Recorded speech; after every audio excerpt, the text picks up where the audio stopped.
Hi guys, welcome back to Exmo. I hope you're all staying home and staying safe. This week I want to talk about missionaries again. My husband and I did a video on this last year. If you haven't seen it yet, link in the description. A lot of people really liked that video, and I think it's good to shed light on some of the most extreme practices the church has, and that definitely includes missionary work. The more missionaries and former missionaries I talk to, the worse I feel for them. The Mormon Church is a highly controlled religious organization, but the missionary experience goes much farther. Today I'll be reading missionary stories that you guys shared with me. A lot of people sent stories, and just for the sake of time, I can't share them all. But if this video does well and a lot of people find it helpful, I'll probably do the same thing again, so hang on to your stories. With some of these stories, I'll just be reading a part of what was shared for the sake of time. Please try to stay for the whole video. I feel like a lot of these things are really important for everybody to hear. Also, a lot of these are very sad, so just be aware of that, and let's get started. I needed a dental checkup, and the mission nurse wouldn't approve, so my dad called the mission home and argued with her about it for an hour before it was approved. She said it was against church policies for missionaries to get non-emergency dental checkups. Against church policy? What exactly is the problem with a dental checkup? I'm pretty sure the recommendation is going to have a checkup at least once or twice a year. Sorry you're not allowed to keep your teeth healthy while you're serving the Lord. My brother was sent home early after he was diagnosed with generalized anxiety disorder and spoke with a mental health professional in another country over the phone. They wanted him on meds, but the country he was in didn't allow them. He ended up punching another missionary during an episode that finally sent him home. He was honorably discharged, but Mormons treated him like a leper. My sister with brain damage tried her best to stay away from him. She didn't know any better. But that's how everyone else treated him. He eventually grew out of it enough to work at home in a very lucrative field. He got married in the temple but left the church and has a family now. He seems much happier these days. This is so sad. From the people I've talked to, it's not uncommon for missionaries to suffer with some type of mental health issue while they're out in the field. I think a big part of that comes from the extreme amount of control the church has over your life during that point. There's a lot of talk of agency within the church, which isn't what it sounds like anyway, but particularly on a mission, there's not a lot of choices you can make. This is a sad story, but I'm really glad your brother is happier now. My husband lost his father to cancer 2 months into his mission. His companion turned and said, "Wow, I can't wait to teach the plan of salvation with you." As horrible as this is, a lot of Mormons tend to have a pretty callous attitude about death, which simply comes because they teach that everyone who dies does so because it's part of God's plan, and it's okay because you're going to see them again soon anyway. A lot of Mormons I've known just didn't take death that seriously. This is awful. I'm really sorry for your husband's loss. My first birthday when I was on my mission was close to the worst day I ever had in my life. I was new in the mission, and the whole time I was just getting bullied around by everyone, it seemed. There was a real frat mentality among the missionaries. I would go so far as to say there were hazing rituals and many, many unspoken rules. The night of my birthday, after my companion went to sleep, I went out on the roof terrace and just cried. We were on the 4th floor of the apartment building, and for the umpteenth time on my mission, I thought about ending my life. I had considered walking into traffic while we were aimlessly on the streets. I considered many things. I just wanted to escape. It was the most alone I think I have ever felt in my entire life. No one liked me, not my companion, not my mission president, not even myself. When you consider the fact that most missionaries are between 18 and 20 years of age, this is even more heartbreaking. 18 might be legally an adult, but it's still so very young in the grand scheme of things. I'm so sorry for what you went through. Most of the missionaries in my mission had sex with other missionaries, drank alcohol, and smoked weed during the night, and they were those who had the most baptisms every week, while I was sick most of the time and very obedient and hard worker during my mission, and get lots of comments like, "You are sick because you should have more faith or be more obedient." So how to tell you I lost all my trust after that. There is a horrible culture within the church of if good things happen to you, it's because you're faithful and worthy, but if bad things happen to you, it's because of a lack of faith. The truth is that no matter what you're doing in life, good things and bad things will happen to you. In my opinion, it's emotionally abusive to play with someone's head like this. Moved to an area in a slum in a city in southern Mexico. Gang-related murders and beatings on our block weekly. The lock on the door didn't work. Mission refused to pay for a new door. We took turns sleeping on the floor in front of the door in case someone tried to get in. I lost 20 pounds from lack of sleep and anxiety. This is horrible. It's worse when you consider that the church has over $100 billion just sitting around. You can't buy a new door so that your missionaries are at least slightly more safe in an unsafe area. Also, consider the fact that missionaries are unpaid volunteers, and beyond that, they have to pay with their own money to go on a mission. It's not like the church is paying people to go out and preach. It's easy to see why you had so much anxiety. My companion said he wanted to step in front of a metro or bus and break his leg so he could honorably go home without admitting that he was having a hard time mentally on the mission. He said if he went home without a valid reason, broken leg, he would be looked down on. Coming home early, even with a valid reason, is a fear for a lot of missionaries. I've known several who came home before finishing because of mental problems or physical problems or because of things like what's happening in the world right now, and they feel terrible about it. Someone I know personally had to come home because of these types of things, and they cried and cried and cried about it. It might be kind of hard to understand if you didn't grow up within the Mormon culture, but going on a mission and finishing that mission is something that all young men basically need to do if they want to fit in and be accepted within their ward, within the church. I also know a lot of missionaries who stayed out in the mission field even though they were having physical or mental health struggles because they just couldn't bear to come home early. That is so stressful. My mom passed away about 1.5 years into my mission. I was encouraged by everyone to finish strong, you'll be blessed, make God and your mom proud, etc. I did, regretfully. I had no idea she was sick. This was back when we couldn't call home more than twice a year. Honestly, my family needed me so much more than the church did before I left, but I was promised in a blessing that my family would be blessed and taken care of 10 times because of my choice to serve a mission. I regret the whole thing. I regret not being there when my mom needed me. First of all, I'm so sorry for your loss. I can't imagine how painful that must have been for you. It's so unfair that you were told to just stay out. I hope if anybody sees this before they go on a mission, they remember this story, and if something traumatic happens in your family, just go home. I had a brother who was autistic. We found out after the fact. He started to meet with the bishop in our small ward to prep to go on a mission. I'm not sure exactly what happened, but after the 3rd visit with the bishop, he stopped going to these meetings.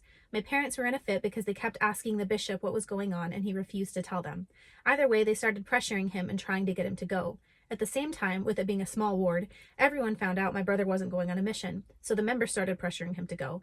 Literally everyone. It got to the point where that summer my brother graduated. He was 18 and the mission age then was 19. He moved to Hawaii with his buddy to get the F away. The pressure missionaries feel isn't always just from their families. Like in this story, you can see it comes from people in the ward, it comes from leaders, teachers, old friends, anybody. For someone who is autistic, I can imagine that pressure would only feel more intense. On my mission president always gave me companions who were struggling, those who couldn't get along with any of their companions, those who felt inadequate, those who wanted to go home. I was essentially told to fix them. Turns out they weren't broken, the whole mission system was. Funny how shame cycles and living with cult-like demands takes a toll on anyone's mental health. Funny how living for your entire life for some unseen entity causes a loss of identity during the mission and then an identity crisis after the mission. Funny how having the exact same thoughts and feelings as all of these companions that I was supposed to fix, but not one person was able to discern that. Between my mission president, the apostle I shook hands with, or the member of the 70 I regularly had dinner with. Some people are better at hiding their emotions than others. Where was that discernment? I know a lot of missionaries who hid their feelings while they were on a mission, powered through it, telling everybody it was a wonderful experience. All the while, they had been in a deep depression the whole time they were out. While on my mission, I was informed that my grandfather passed away from prostate cancer. My trainer treated me so differently after that. We had 0 baptisms that transfer in what was considered an easy area. He basically blamed me for the 0 baptisms and for the rest of the transfer treated me as a burden. I was depressed and the other person closest to me treated me terribly. The thought I had most during this time was, as long as the work continues on, who really cares about me? As long as the work carries on, who really cares about me? I'm so sorry for the loss of your grandfather and for the pain that must have caused you. I never once considered going home, even though I should have. I was so brainwashed that I was achieving something great, making my parents proud, saving souls, when really I was a salesperson to fill quotas. Our mission president did not let us waste one single minute of the Lord's time. We held district meetings on Thanksgiving and Christmas, and even had to do weekly planning on P days. No breaks, no days off. He didn't want anyone napping when they could be working, so he ordered all couches be removed from the apartments, even our elderly couple missionaries. Baptism was to be extended on the porch, and if you got a handshake, you could move your foot forward to get in the house before they could say no. In conclusion, wards were requesting no missionaries until this president had left. Upon his leave, the mission closed. Many missionaries were hospitalized from exhaustion or stress. Most of us who had served under this president have left the church. It was the beginning of the end for me, puzzled by why God would call such a horrible person. It's just so difficult for me to imagine taking couches away from the missionaries so they can't even nap. It's inhumane to push people so far beyond exhaustion that they need to be hospitalized. And this person has a good point. Why would God call someone like that to be in charge? Then again, we see almost weekly on the news about another bishop predator that has been caught. This next one will be the last one. It is longer. It was shared by someone who was close to the missionary in the story. I've changed the names of the people for anonymity. Trigger warning, because this does talk about suicide and it is a very sad story. I asked former missionaries who struggled with their mental health while they were on a mission to send me photos of themselves as missionaries. While I read this story, I'm going to put those photos up on the screen just to give you an idea of the young people who end up suffering while they're in the field. As you listen, please look at these sweet faces and consider the emotional pain that many of them felt. Mark had a pretty normal Utah Mormon childhood. His parents, Mary and Josh, were very orthodox. He even got a piggy bank for his 3rd birthday that had the word mission on it.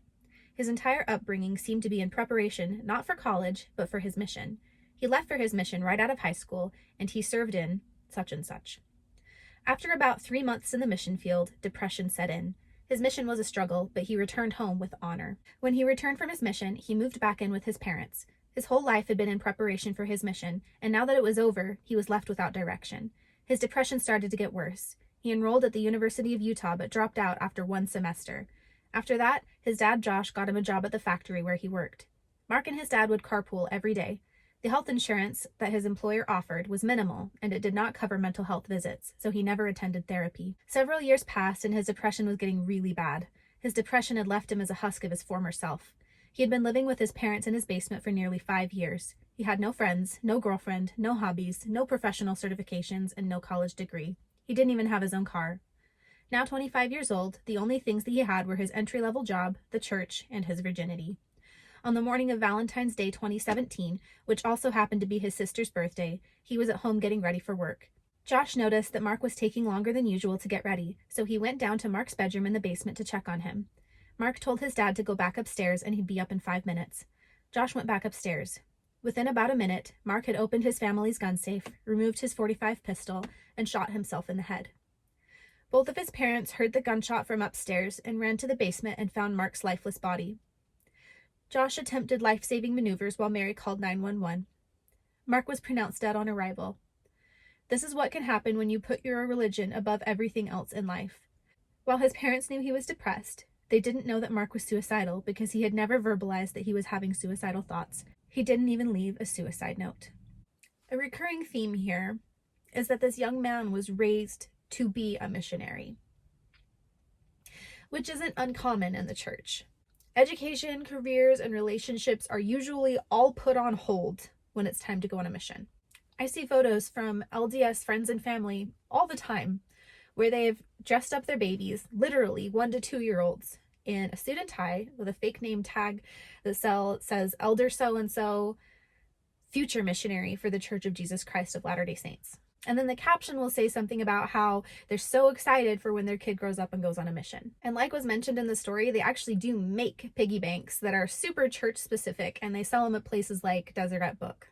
I actually had one as a kid too. Mine had 3 slots. One was for mission, one was for savings, and one was for tithing. Children in the church are taught to pay tithing as soon as they're old enough to receive money. So, you get money from your parents from the tooth fairy, or for your birthday, or for doing chores or allowance or whatever, and you have to give 10% of it to the church. The young man in the story, Mark, was raised to be a missionary. His parents were doing the best they knew how to raise him right. As soon as he got out of high school, so probably about 18 years old, he left on a mission. 3 months in, he's suffering from depression. He struggles, but he powers through it. Comes home with honor, but has no direction in his life because his whole purpose was being a missionary. He doesn't get help for his mental health issues. He ends up taking his life. It's heartbreaking, and it's unnecessary. Now, we don't know what exactly would have saved Mark, but I think it's safe to say that not being raised to be a functioning member of society and instead being raised to recruit for the church definitely took its toll on him.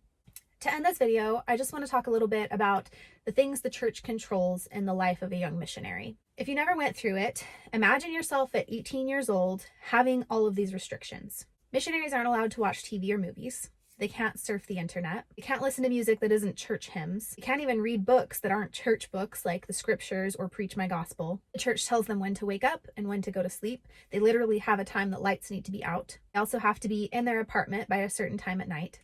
They cannot keep in contact with their family or friends the way they would want to. Up until very recently, they could only call their families twice a year. That was recently changed to once a week, thank God. They have to be with a companion 24/7. They do not get to choose who this person is. They go to a different country or perhaps a different state. It could be anywhere in the world, but they don't get to choose where they're going. They're confined to reading church books, praying, going to church, and preaching. It's more than a full-time job because it is all day, every day, with one preparation day per week. Now, some missionaries do get through this relatively unscathed. But for most people, this is an immense amount of pressure that can result in mental health issues and extreme stress. Now, like I mentioned, the church did recently change the amount of time that the missionaries are allowed to be able to talk to their family. I really hope the church continues to make positive changes for the health of these young people. Thank you so much to everybody who shared their stories or sent me photos, and I'm really sorry for the difficulties that you faced. Thank you to my patrons for keeping the channel alive, and a special thank you to Tans for supporting the channel at the Demon tier. If you would like to support the channel, you can find links for that in the description below. If you want to see more videos like this, leave a comment so that I know you liked it. I would also like to do a video soon where I review ex-mormon and apostate products or services. So in the comments, leave a suggestion for Etsy shops or things like that that sell fun Exmo merchandise. Thanks for watching. Remember to like, comment, subscribe, and share, and I will see you guys next time. Bye!